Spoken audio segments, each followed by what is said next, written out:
Indian knowledge system. And this has newly been introduced, and it is, to many of us, it is something new. And from that perspective, we are trying to organize programs on different aspects of this issue. And today we'll be discussing on a particular issue, and it may be said that this aspect it has been neglected in the proposal, as we find in the program in their website, etc. And then the exact title of today's program is Reclaiming India's Knowledge Diversity, Śramaṇa as a Living Tradition. And this aspect mainly reflects the Buddhist tradition and Buddhist culture, along with some other Śramaṇic tradition also. And today we have with us Dr. Sanjay Kumar from Kalhan University, Chaibasa, Jharkhand. He is working there for last 17 years in the Department of Philosophy. At present, he is the in charge or head of the department, University Department of Philosophy. He is the syndicate member and the Senate member of Kalhan University, member of Academic Council and PGRC of the Faculty of Humanities of Kalhan University, and nodal officer for MOVE and collaboration of Kalhan University. He takes keen interest in epistemology, ethics, and research methodology. He did his doctoral research on the feminist perspective on ethics. In ethics, he has organized a UGC-sponsored two-day national seminar on ethics, theory, practice, and methodology, in which I also participated. He has also completed a UGC-sponsored MRP on the empirical turn of ethics. He has written many scholarly articles on diverse philosophical issues, presented many scholarly research papers in various national and international seminars and conferences. He is currently supervising a doctoral thesis on locating moral discourse in epistemological framework. With these few words, I'll request Dr. Sanjay Kumar to begin his lecture. Dr. Kumar, please. Thank you, sir. Good evening, Johar, and happy Dhanteras to all of you. It was a long introduction, sir. So, when Government of India proposed the concept of I case, the basic philosophy was that have we somewhere missed, or have we somewhere forgotten, or are we somewhere denying that our knowledge system throughout the millennia has been very diverse, very plural, and very non-monolithic in nature. And in line with new education policy, Indian knowledge system has been introduced in UG courses and in PG courses also. In Kalhan University, we have also introduced 2 credit IKs in UG, and we are just planning to introduce it in PG courses as well. My lecture will basically act as an argument, or say as a reasoning, that demonstrates that IKS is beyond one nation, IKS is beyond one language, IKS goes beyond one tradition, beyond one discipline, beyond one philosophy. It is very much non-monolithic in nature, but it is very much misunderstood by common people, that when we say Indian knowledge system, we generally tend to refer to it as a knowledge system within the Sanskritic traditions. So with this basic assumption, I will try to start my lecture with the argument that we have always been plural, we have always been non-monolithic, and as I go with my PPT slides, my focus was, I don't know why, but I could not plan it as a trained philosopher. I thought that when I'm talking about shamanic traditions, let's talk a bit less about philosophy, ontology of shamanic traditions, our epistemology, our ethics of Shamanic traditions, and focus something more about geographical expansion of Shamanic traditions. And this geographical expansion will be represented in my lecture by the ancient learning centers that we have. We may be in our lecture starting from Takshashila, which is somewhere in Pakistan, nearby Islamabad. So my argument was this, that instead of talking about what philosophical foundations these Shamanic traditions have, I was trying to argue partly from philosophical, ethical, ontological traditions, and partly from that all monuments or learning centers of ancient India that very much represented, and that even today they can very much act as a testimonial that we have always been plural in our approach to knowledge, approach to language, and approach to philosophies. And with this basic, I will try to, if it is possible for me to, let me share my screen. And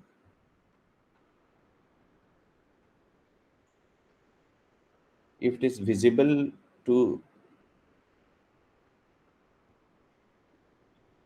is it visible and am I audible?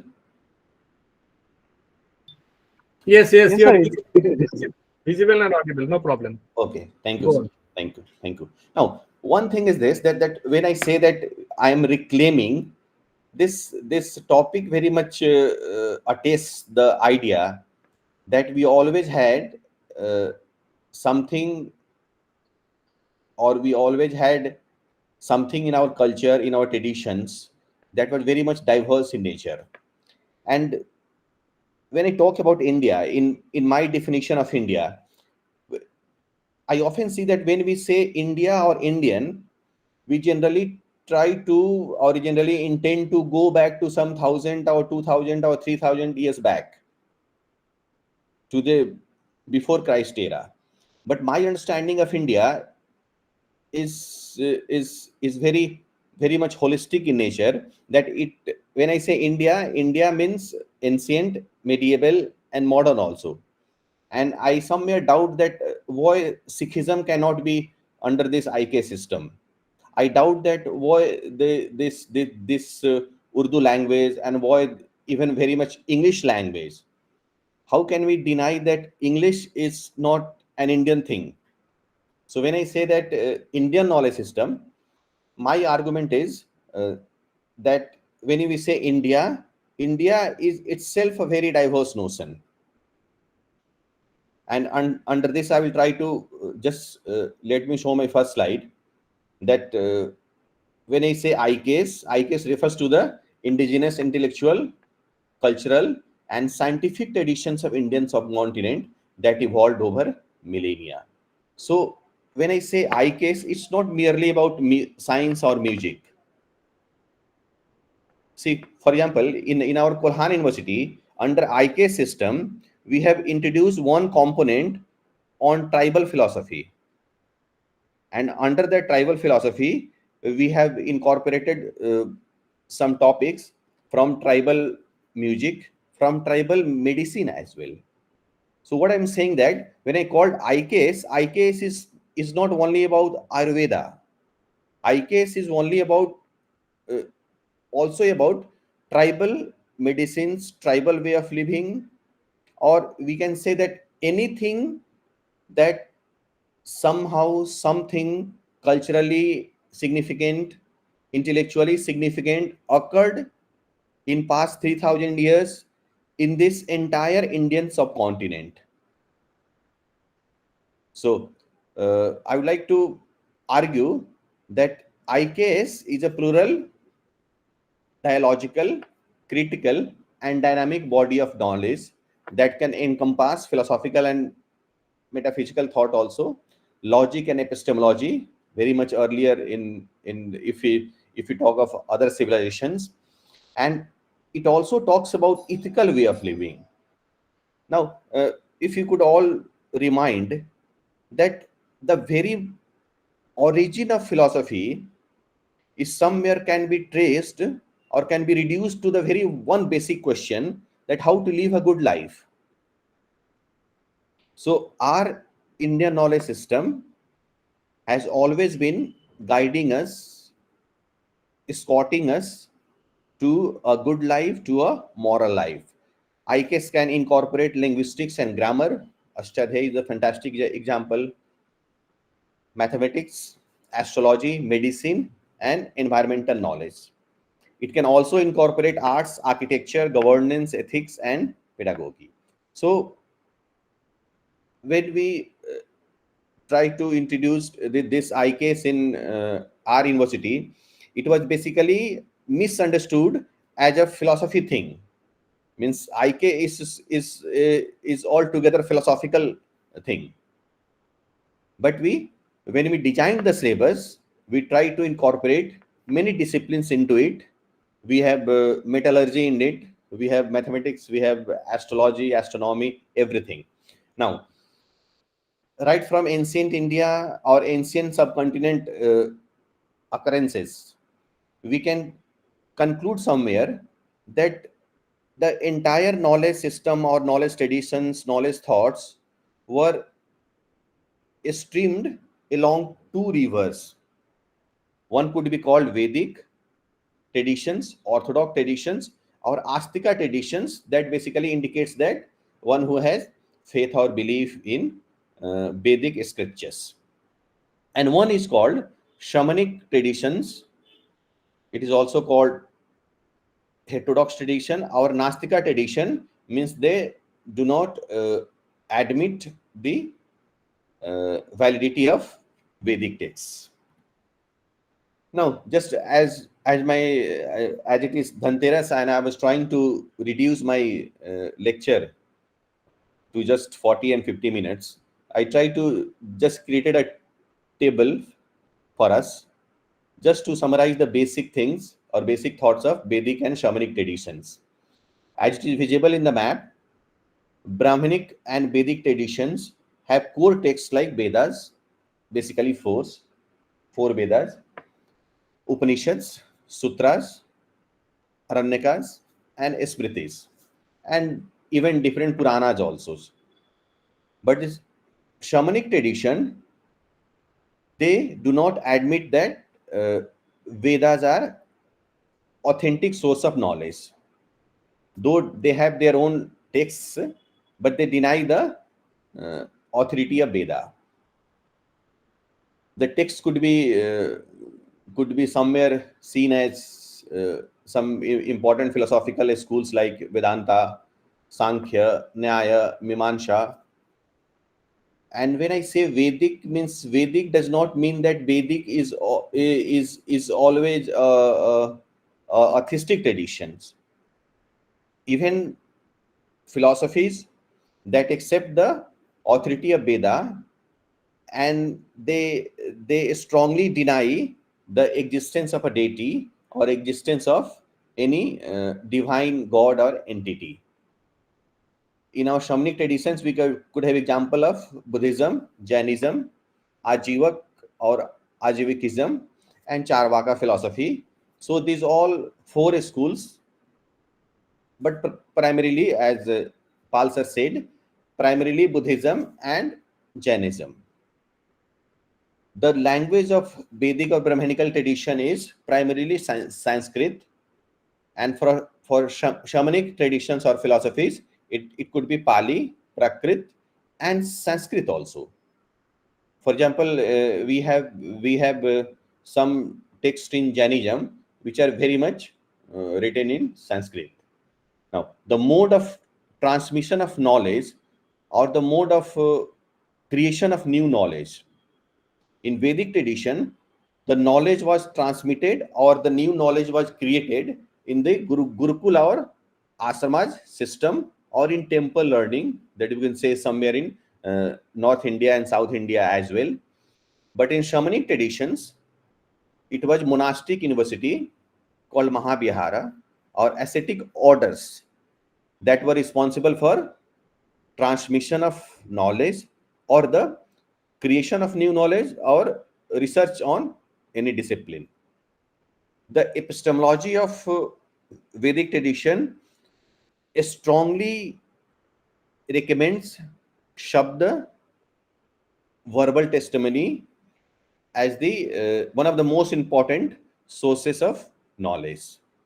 Pratyaksh could be one, Anuman could be one, but they do not deny that Shabda, words, are the authentic source of knowledge, just because once they deny the verbal testimony, once they deny the validity of words, then they will be caught in a loop where they have to deny the validity of Vedas, Upanishad, Shastras altogether. But the epistemology of shamanic traditions, it focuses on basically logical reasoning, experiential understanding, and perceptual knowledge. So here, verbal testimony is somewhere secondary or altogether denied, and they instead of that they focus on pratyaksh and anumana and experience. The institutions of Vedic or Brahminical traditions that I have tried to focus on them in my later slides: Takshashila, Mithila, and Kanchipuram in South India. So they were the basic. They were altogether, we can say, or purely Vedic traditions, and one could be Kashi or Banaras also. I have included in the later slides. And for the institutions of shamanic traditions, we could name some ancient learning centers like Nalanda, Bikramshila, Shompura, Jagdalla, and Pushpagiri. Some are somewhere located in now present day Bangladesh. And the core values of Vedic traditions is like dharma, cosmic order, called Rith, ritual, and knowledge. But for shamanic traditions, the core values lie in renunciation, liberation, ethics, and inquiry. Now, this just I added this slide to focus on one thing. That first thing, the Śramaṇa basically means worker, or one who puts effort, or one who strives. Shaman. It's basically comes from Shama, and it refers to a set of ancient Indian spiritual and philosophical tradition that arose as non-Vedic or heterodox movements. Now, it is very much important to clarify that when I say shamanic traditions, and when I say that it stands against Vedic tradition, it does not mean that it is purely and entirely materialistic in nature. Shamanic tradition is very well spiritual, very much believes in liberation also.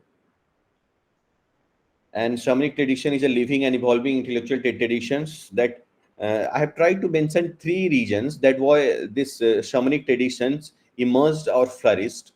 The first could be that the over ritualism in Vedic or Brahminic societies, and plus the formation of the society in a hierarchical way. It's a pyramid kind of thing in Vedic society. And the second one was that urban cosmopolitanism. Now, what was happening that during around 6th century BC, it is called the era of Mahajanpads, or the second urbanization in India. First urbanization could be referred as Harappan civilization. The second could be this Mahajanpads emergence.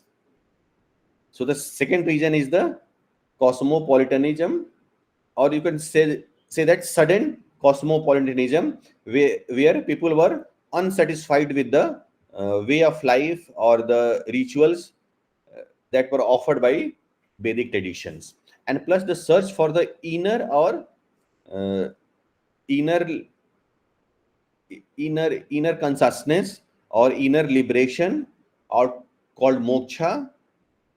And this inner moksha or independent or individual or the self nature of liberation, and the liberation was not offered by Vedic societies. So, as I said, that shamanic tradition is not altogether materialistic. Under this quadrant, we have only Charvaka, which is non-Vedic and also materialistic in nature. Apart from that, we have Buddhism, Jainism, and Ajivika philosophy. All three are non-Vedic, but they were somewhere spiritual in nature as well. But their spirituality varies a bit, or we can say that varies a lot.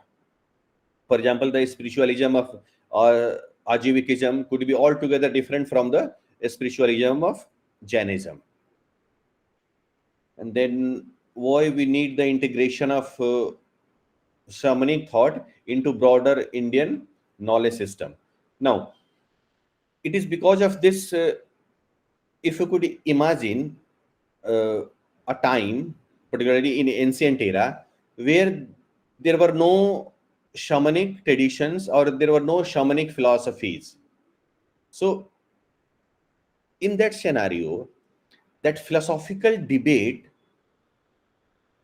philosophical kind of criticism, and philosophical kind of this dialectic process was not possible have Buddhist, Jainism, Charvaka, and Ajivikism would not have been there. So it is because of their presence that we could see Shastrartha in our ancient subcontinent.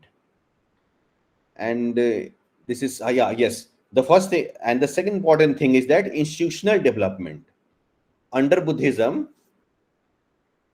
we have many ancient learning centers in India called monastic universities or Mahaviharas. And with some reservation, we could say that they were very much organized knowledge systems parallel to Gurukul, and they were very much open to everyone, irrespective of gender, irrespective of caste. So they represented diversity and dialogic nature of Indian civilization. Plus, their languages were very much vernacular in nature. Apart from Sanskrit, they use other languages also. And the last one is that even geographical expansion is very much important in context of shamanic traditions, because it's covered almost all corners of Indian subcontinent. And even shamanic tradition like Buddhism, it went global, as we can see. Now, what are the basic doctrines or basic beliefs of shamanic traditions? I have just for sake of saving some time, I just tried to tabularize it in 2 slides so that we could finish a bit earlier. Founders, everybody knows. Now, the Vedic authority is rejected by everyone, irrespective of their being materialistic or being spiritualistic. Everyone rejects the validity of Veda. Now, when it comes to the basic understanding of soul, Atma or Jiva, then Charvaka altogether denies it. Buddhism denies a permanent self, okay, but it admits concepts like rebirth on the basis of continuation of consciousness. Jainism is somewhere under among all these 4 shamanic traditions. Jainism is understood as very close to Vedic traditions, and that is why Jainism accepts the concept of eternal soul. Now, Ajivika accepts the concept of soul, but that soul is fate bound. Means their basic philosophy is deterministic in nature. They believe that everything is predetermined or preordained. So the soul is also the journey of the soul or the liberation of the soul is predetermined. Now, the God or creator denied by almost everyone. Now, in Jainism, teachers or Tirthankaras, they were partly understood as deity kind of existence. Karma is denied by Charvaka, but accepted by this Buddhism and Jainism. And Ajivikism denies the law of karma because they think they live a very ascetic life and believe that law of karma has no philosophical or ontological significance and even no ethical significance, because your journey is already or your journey has been already determined. Rivartha is denied by Charvaka, accepted by all three. But in Ajivikism philosophy, rebirth is accepted with the principle that my rebirth was predetermined. Then the ultimate goal is worldly pleasure for Charvaka. For Buddhism, it is nirvana. For Jainism, it is moksha or kaivalya. And for Ajivikism, it is liberation, it is moksha, but it is again somewhere rooted in the concept of fate or predeterminism. And the ethics, Charvaka somewhere promote hedonism, like utilitarianism, very much close to that concept that we see in Western philosophy, Western ethics, utilitarianism, or something that argues against deontology of Kant. Buddhism promotes middle path, compassion. Jainism focuses on ahimsa, though ahimsa is part of almost every philosophical compartment in India. But it was Jainism philosophy that somewhere revolves around the strongly revolves around the concept of ahimsa. And again, in terms of ethics, Ajivika are very much fatalistic in nature. They always believe that everything is determined by fate. Ritualism is almost rejected by every schools of shamanic traditions. And in epistemology, Charvaka accept perception, Buddhism perception plus inference, and they have a multiple. They do accept perception or inference, and we have some instances of uh, debate, philosophical debate between Vedic, Buddhist, and Jain monks. And in even in that case, Ajivikism is determinism in nature. Social view is Charvaka. I think that anti-caste Charvaka do not believe, and to some extent Buddhism, Jainism, or Ajivikism, they they are somewhere close in or somewhere they stand very close when it comes to rejecting any kind of hierarchy or any kind of say pyramid shape understanding of the society. So their spirit or their tendency is egalitarian in nature, that everyone in the society, or to some extent everyone in this nature or existence, is equally important. Asceticism is extremely supported by Ajivika and Jainism, but it is because and Buddhism, Madhya Margi Buddhism, they moderately accept it, and Charvaka or Lokayat, they altogether deny it.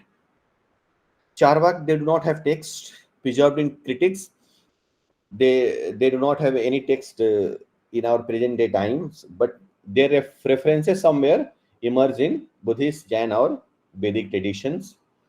Agamas are there, no text survive. Historical influence, critical rationalism, major religion, it's a pan-Asia religion, Buddhism, and Jainism is enduring Indian tradition or enduring Indian religion.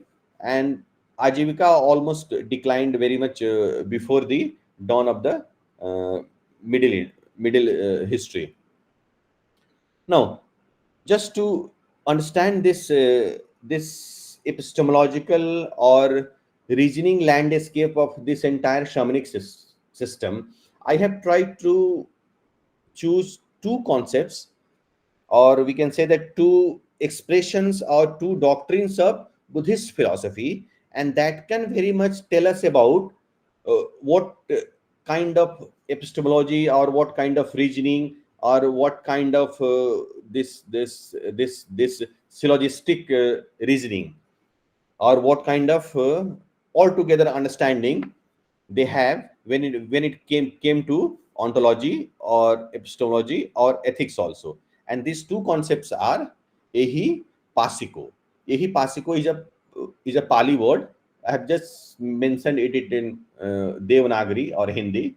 Just we could have ease of pronouncing it. So Ehipasiko in Pali means that come and see for yourself. Oh, this is the basic. I think this is the most striking difference when it comes to Vedic traditions and the shamanic traditions. Under shamanic traditions, there was no God, or there was no creator, or there was no divine being which can bless you with liberation.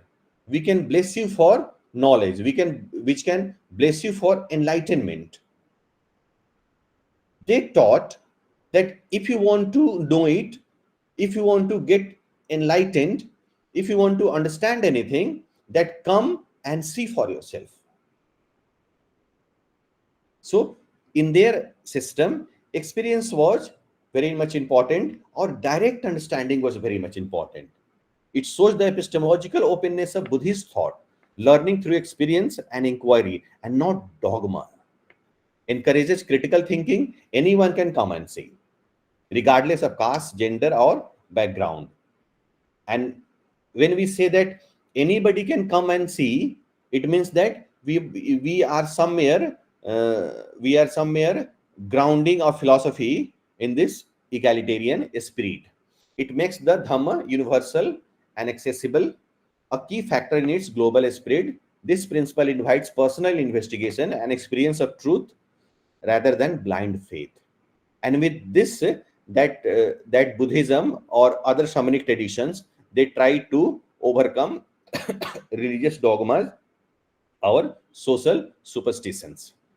And the second expression, or second, we can say, principle is Panchatam Veditabo Vinahu. And it simply means that to be personally realized by the voyage. So Buddhism is telling us that there is no one in this universe or beyond that can bless you, or that can make you capable of realizing the truth.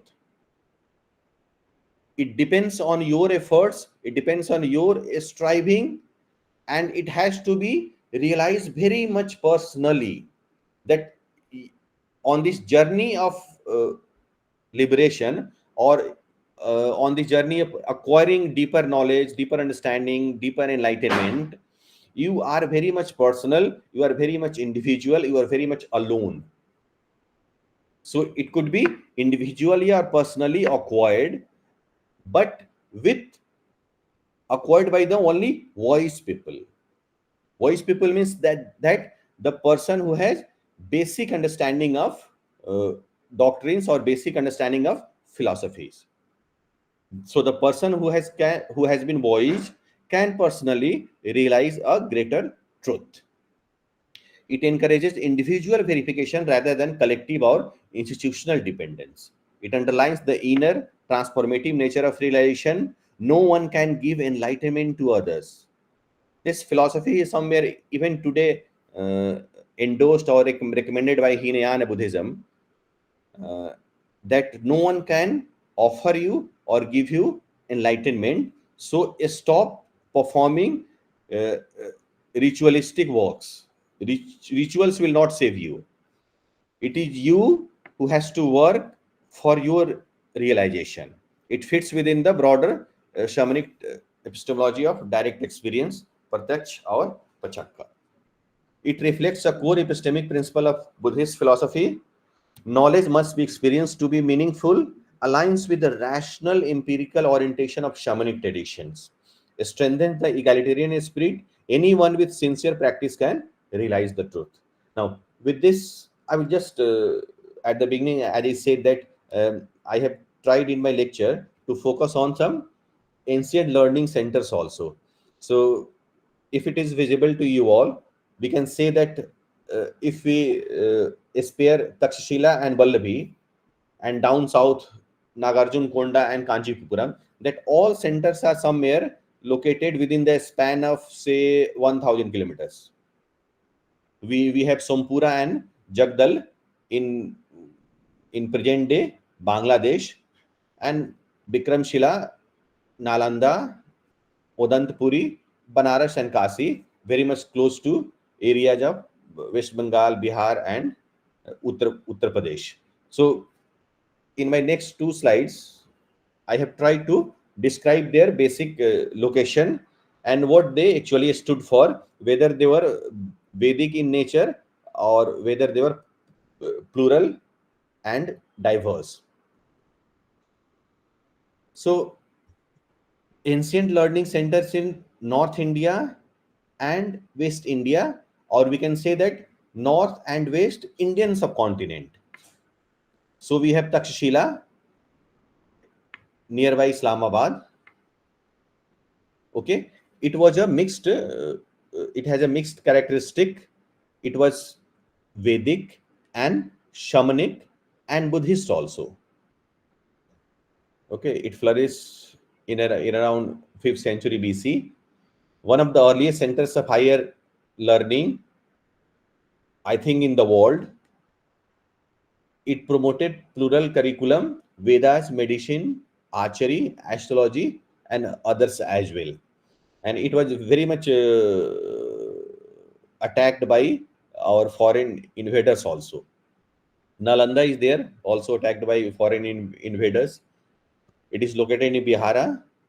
It was primarily non-Vedic and primarily Buddhist, but it does not mean that they altogether eliminated the Vedic text or Vedic scriptures from their centers.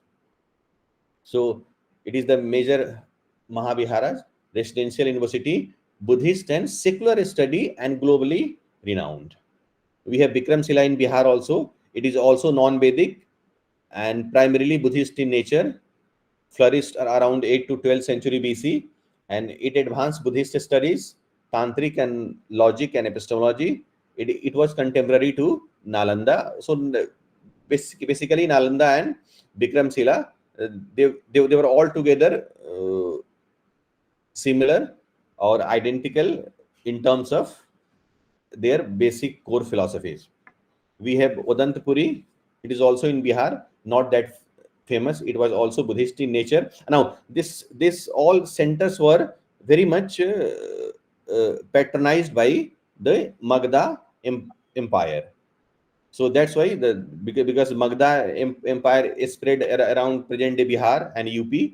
So these all universities were located in that same particular areas. Then we have Vallavi, Saurashtra or Gujarat.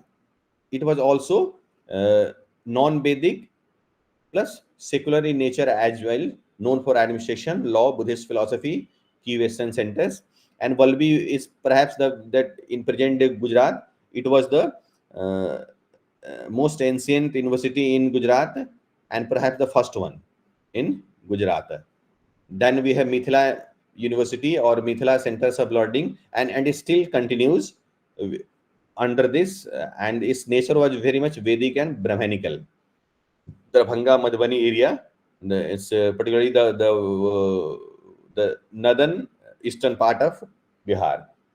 It was famous for Nyaya, Mimamsa, Gurukul, Ashram model rather than Mahavihara. So I think among all these ancient centers of learning, Mithila and Banaras or Kashi, they still continue to flourish. So the next one is just like to learning centers in South and East.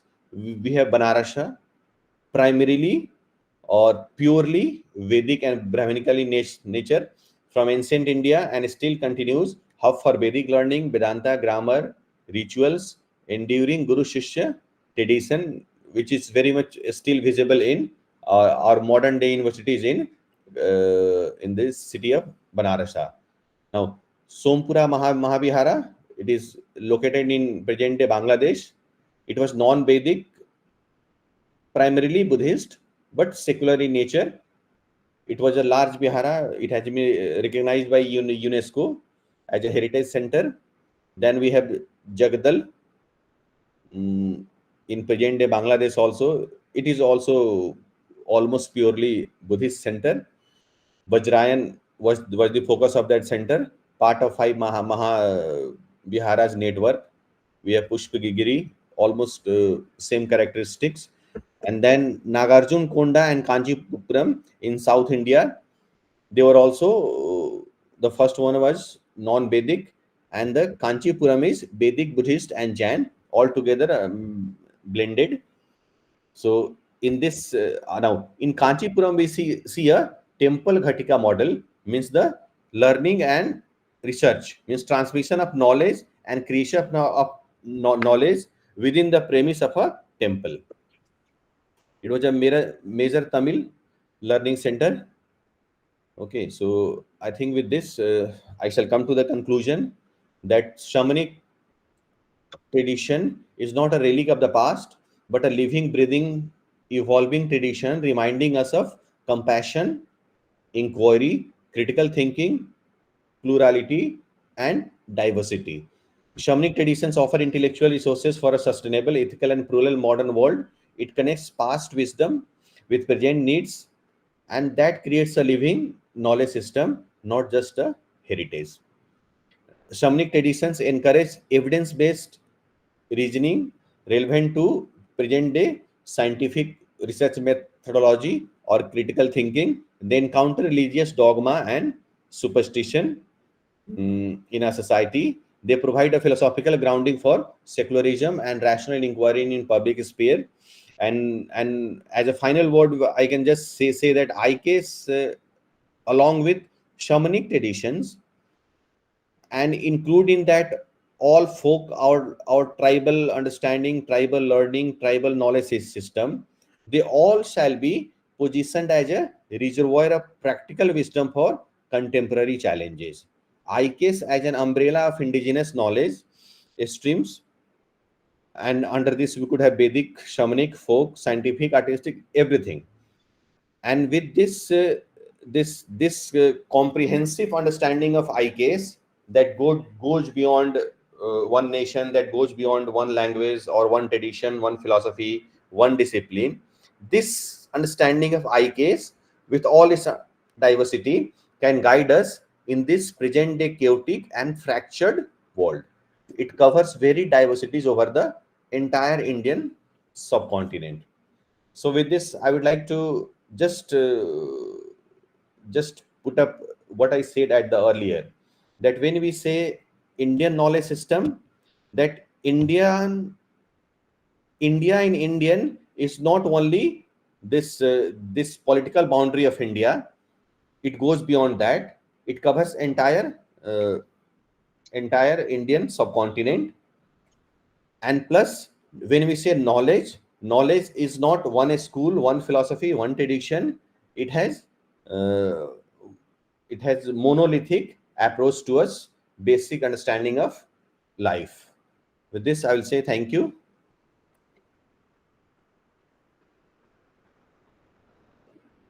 Thank you very much, Dr. Kumar.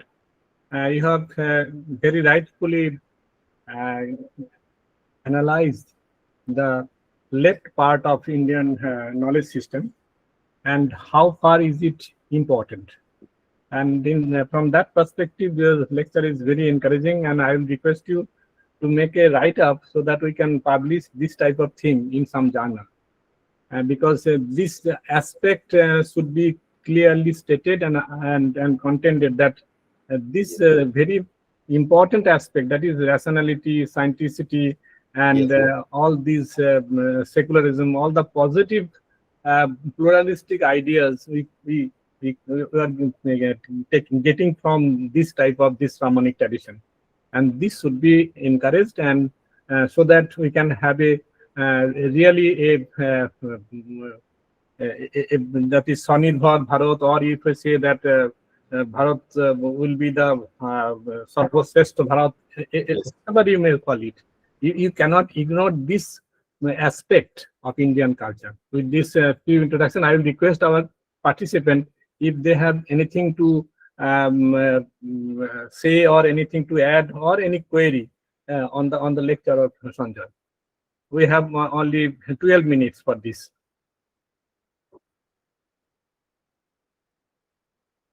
Sujoy, do you have anything to say? No, sir. Noor, Dr. Noor. No, sir, I have no question or no query.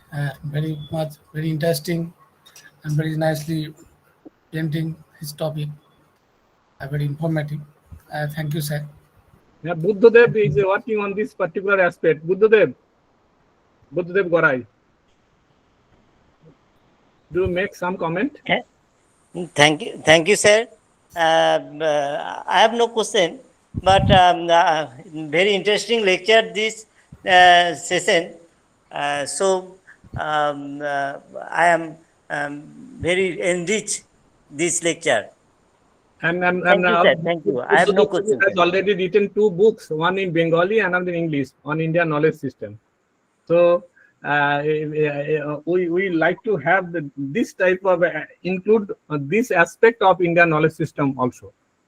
Okay. Thank you. Thank you. If there are no other queries, then we shall conclude. Dada, আমি বলো Moni madam, please. Dada, namaskar and greetings to all of you who are listening these sessions, and I want to special thanks to Dr. Sanjay for his such a precious lectures, discussions which enlightened me thoroughly. It's really very much thought-provoking for me. And I think this is a new arena, new addition in this Śramaṇic tradition of the knowledge in epistemology, which we have not mentioned so far now. So I again thanks to Dr. Sanjay, and I must say that by his papers, is he trying to provoking or urging the multifarious knowledge which we have suppressed so much time in the Vedantic society, Vedic knowledge in Indian philosophy, number 1. And number 2, if this is happening, and is he thinks that the Śramaṇic tradition of knowledge is a direct and threatful challenge to the Vedic knowledge. Thank you. This is Mandira Chaudhary, Professor Mandira Chaudhary from Dhaka University. Sanjay, do you have anything to say? Yes. Sanjay? Thank you, ma'am. Thank you. The first thing is that we have to understand the basic landscape of knowledge creation. And when any knowledge system, which is very much monolithic in nature, that knowledge can never grow. For example, if I could cite one example from teleological understanding of ethics and deontological understanding of ethics in our Western context, then these both traditions of ethical debates are not threat to each other, or they are not challenging each other. In fact, if you could go into the concept of meta-philosophy, then we can say that actually deontology is helping utilitarianism grow in a better manner, and teleology is helping deontology to grow in a stronger deontology. So when I say that Śramaṇic traditions denied the authority of Vedas, it only means, or the purpose of this denial resulted in a stronger version of Brahmanic or Vedic traditions. And when Vedic tradition attacked Śramaṇic traditions, that Śramaṇic tradition grew to be a better Śramaṇic traditions, or logically more coherent, more consistent, and more logical philosophical traditions. So this opposition in philosophy is actually, it's not a kind of denial, or not a kind of threat, not a kind of challenge, but it's an ingredient for a healthy and logical growth. Yes. Actually, philosophy is growing in a dialectical manner. Yes. So if we take the Vedic culture as the thesis, then this can be considered in the language of antithesis, and so we can have a synthesis on the basis of these 2 views. that is why Dr. Kumar is saying to us. Thank you very much.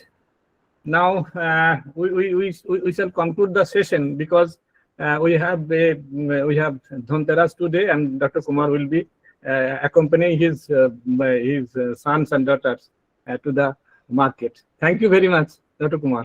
Thank you everyone. Thank you.